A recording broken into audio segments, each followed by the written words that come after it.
kita membahas soal tryout 3 ya. Beberapa soal akan dibahas. Sisanya nanti kalian diskusikan ya. Oke, dari mulai soal 51 di kode 409 ini tentang bola konduktor ya. Jadi pertama dikasih tahu ada sebuah konduktor dengan resistivitas ρ berongga sepanjang sumbunya, radius luarnya 5 cm dan radius dalamnya 3. Jadi luas permukaannya itu yang diarsir ini ya, karena dia berbentuk cincin kayak gini, ada radius luar, ada radius dalamnya. Oke, hambatan konduktornya saat itu adalah 50 ohm. Jadi dikasih tahu R1-nya 50 ohm. Oke. Nah, jika Lambda diisi penuh dengan resistivitas ρ, berarti R2 ini dia minta yang diisi penuh, itu ya. Nah, maka berapa hambatannya? Yang ditanya R2-nya setelah diisi penuh. Jadi apa yang membedakan R1 sama R2? R1 sama R2 yang membedakan adalah luas penampangnya, benar ya? Luas penampang yang pertama kan ρ-nya sama, L-nya juga sama, berarti yang beda A-nya ini ya, ada perubahan luas ini. Luas yang pertama kita cari luas daerah yang diarsir, berarti gimana? Ini kan jari-jarinya 5 ya, berarti apa rumus lingkaran QR kuadrat? I kali 5 kuadrat dikurang nih jari-jari dalam, lingkaran yang di dalam berapa? I kali 3 kuadrat. Berarti kita dapat A1-nya 25pi min 9pi, A1-nya 16pi. Oke, dapat A1-nya 16pi. Kita lanjut. Kalau A2-nya berapa? A2 itu kan diisi penuh. Karena diisi penuh, maka A2-nya itu adalah 25pi. Karena ini nanti diisi penuh ya. Nah, tinggal kita masukkan perbandingannya. Perbandingannya gimana? R sama A berbanding terbalik. Berbanding terbalik ya. Makanya bisa kita tulis di sini R1 per R2 sama dengan, karena berbanding terbalik maka R1 sebanding A2, R2 sebanding A1. R sama A berbanding terbalik, masukin R1-nya 50, R2-nya kita belum tahu, A2-nya 16pi, A2-nya 25pi, A1-nya 16pi. Oke, nanti coret-coret ya. 2 pi-nya juga. Maka dapat R2-nya 32 ohm. Soal nomor 52 ya. 52 ini adalah tentang jembatan Wheatstone, Oke, dikasih tahu di sini Rx ya.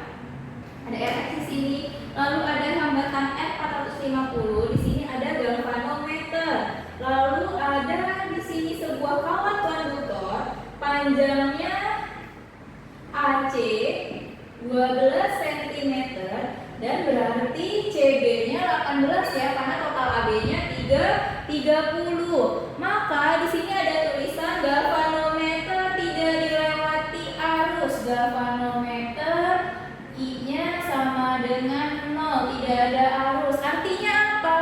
Di sini kawat konduktor itu di sini kawat konduktor berarti bisa sebagai hambatan kan ya, di mana hambatannya R sama dengan yang tadi ρ L per A.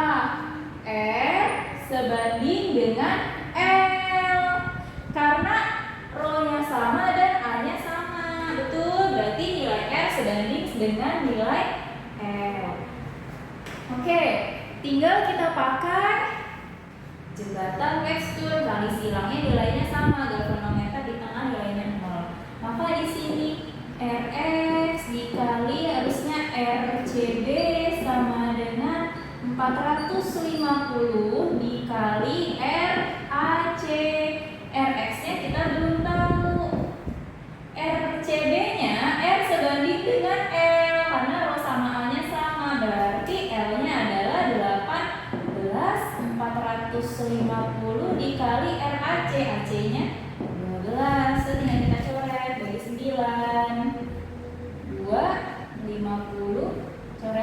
6 berarti Rx-nya 300. Itu ya. Oke, kita lanjut soal nomor 53 ya. Di sini tentang listrik dinamis.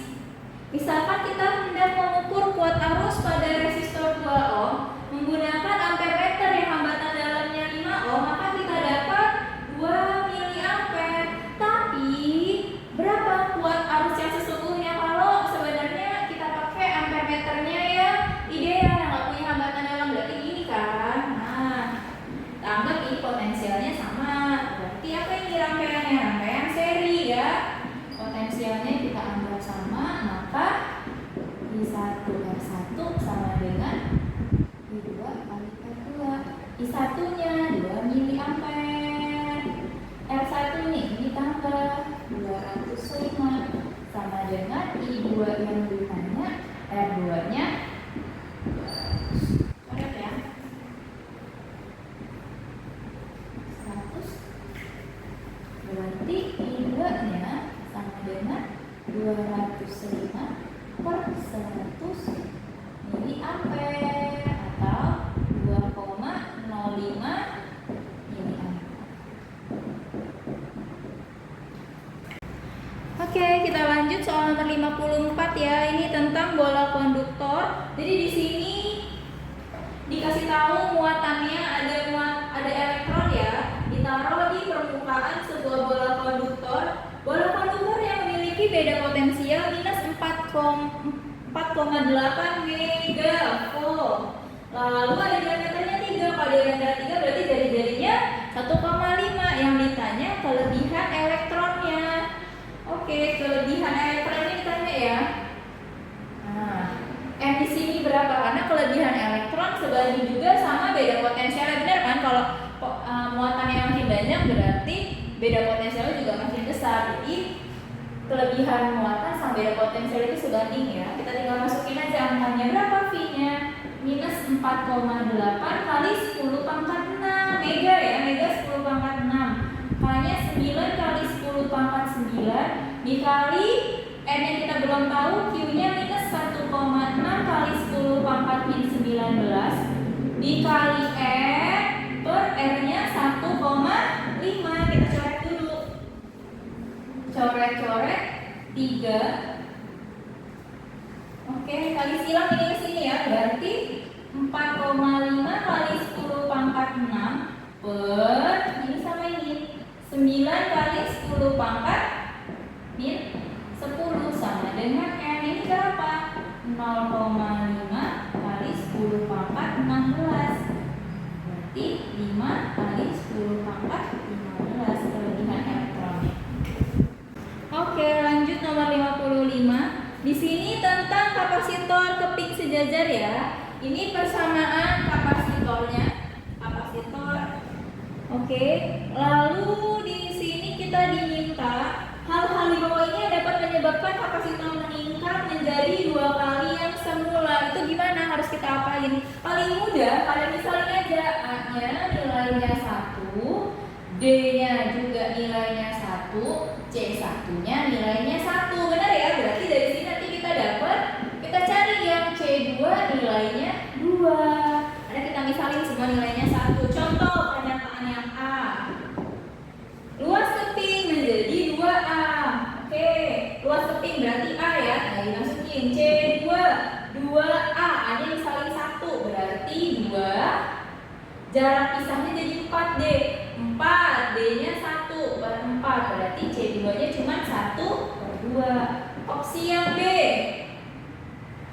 C2 dia minta A per 2. Ini kita misalin 1 berarti 1 per 2 dibagi 2, D-nya kita misalin 1 jadi 1 per 4. Kalian cari jawabannya sampai ketemu yang C2-nya hasilnya nilainya 2. Itu ya. Soal nomor 56 ya, ini udah masuk tentang medan magnet. Jadi dua kawat lurus sangat panjang terpisah paralel sejauh 20 cm, kawat 1 dan kawat 2. Pada kawat pertama mengalir arus listrik 2 ampere. Di sini arus listriknya 2 ampere. Arahnya utara. Jadi kalau utara kita simbolin silang ya, artinya utaranya masuk, berarti nanti kebalikannya Keluar itu berarti selatan. Oke, kita lanjut.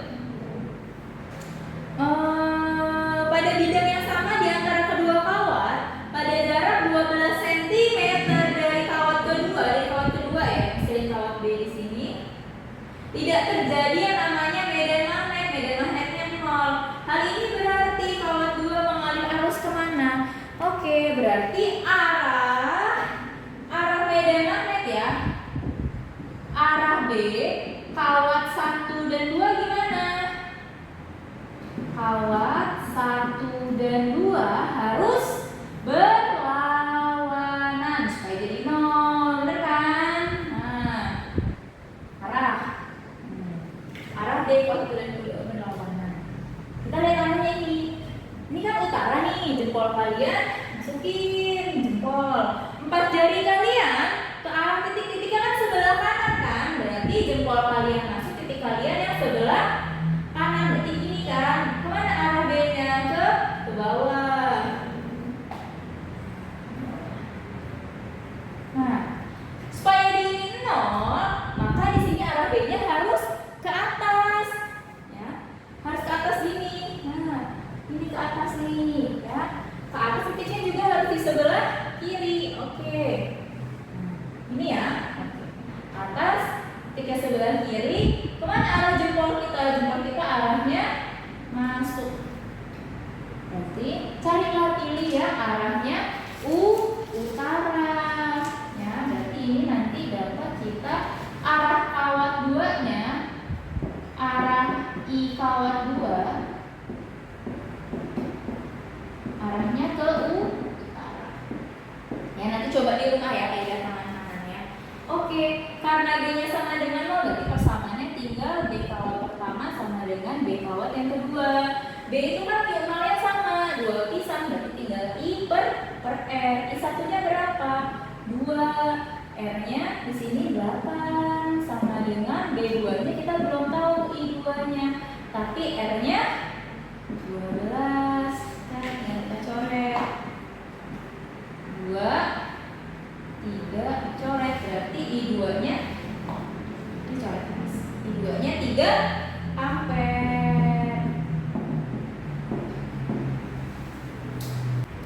Oke, kita lanjut soal 57 ya. Nah, di sini ada muatan plus Q berada dalam medan listrik. Jadi ini medan listrik ya. Di sini medan listrik. Oke. Nah, lalu medan listrik menghasilkan yang namanya gaya listrik. Lalu ada muatan Q juga bergerak dengan kecepatan V dalam medan magnet. Jadi ada dua medan, ada medan listrik dan ada medan magnet. Bagaimana hubungan medan listrik dan medan magnet? Ya. Oke. Nah, di sini perlu diingat kalau muatannya negatif berarti nanti kalian nentuin arahnya pakai tangan kiri ya. Muatannya negatif berarti jangan lupa kita pakai kaidah tangan kiri.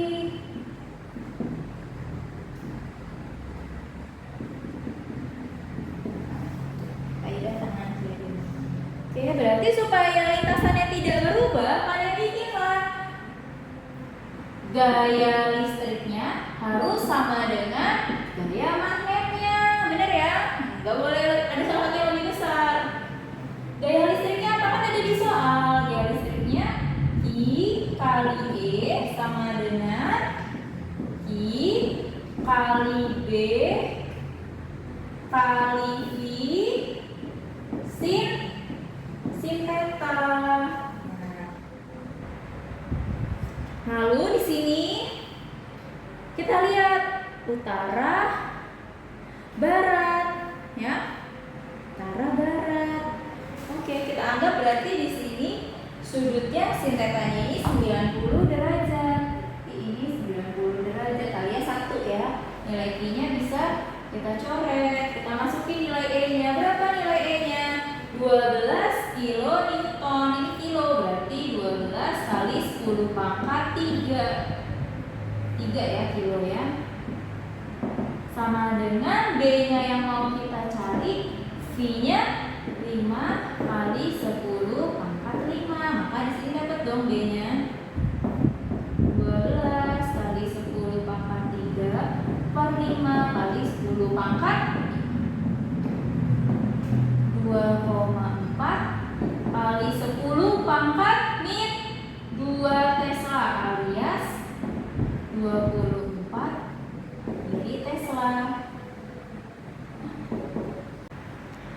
Oke, kita lanjut nomor 58, masih tentang gaya magnet.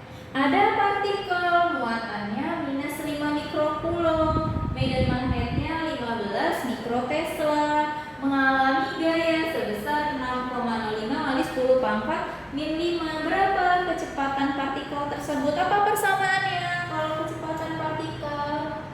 F sama dengan B Q kali V, gitu kan, kali sin theta. Oke, kita cari nilainya dulu baru kita tentuin arahnya ya. F nya berapa? 6 kali 10 pangkat min 5. B nya di sini 15 kali 10 pangkat min 6. Q nya 5 kali 10 pangkat min 6. Minusnya itu buat nandain arahnya aja, kita berarti pakai kaidah tangan kiri gitu ya. V nya di tengah. Tinggal kita sederhanain, coret-coret 25, berarti 2 kali 10 pangkat min 5 per 25 kali 10 pangkat min 12 sama dengan ini. Ini bisa kita buat jadi 200 kali 10 pangkat min 7 per 25 kali 10 pangkat min 12. Berapa 200 bagi 25? 8 ya. 10 pangkat 5. Nah, sekarang tinggal kita lihat arahnya. Arahnya gimana? Berarti kita pakai kaidah tangan kiri ya. Karena dia negatif, kita pakai kaidah tangan kiri, jangan lupa.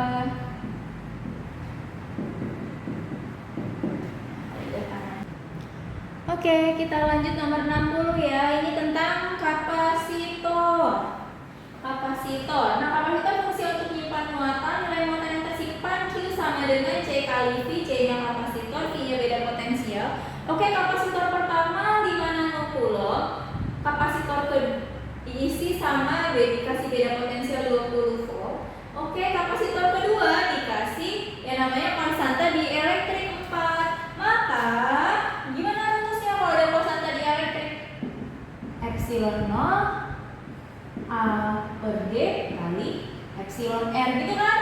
Berarti kalau misalkan epsilon R-nya 4, maka di sini C2-nya adalah C1 kali epsilon R, alias C2-nya itu 20 nanocoulomb. Lalu maka bagaimana keadaan terakhir beda potensial? Yang ditanya adalah V2-nya bagaimana? Oke, kita anggap aja muatan yang sudah terisi sama ya. Jadi udah penuh tuh, muatan 1 sama dengan muatan 2. Berapa muatan satunya? 5 nanocoulomb kali 20 volt sama dengan yang ini 20 nanocoulomb kali V2. Coret ya, nanocoulomb 20. Berarti V2-nya berapa? V2-nya sama dengan 5 V.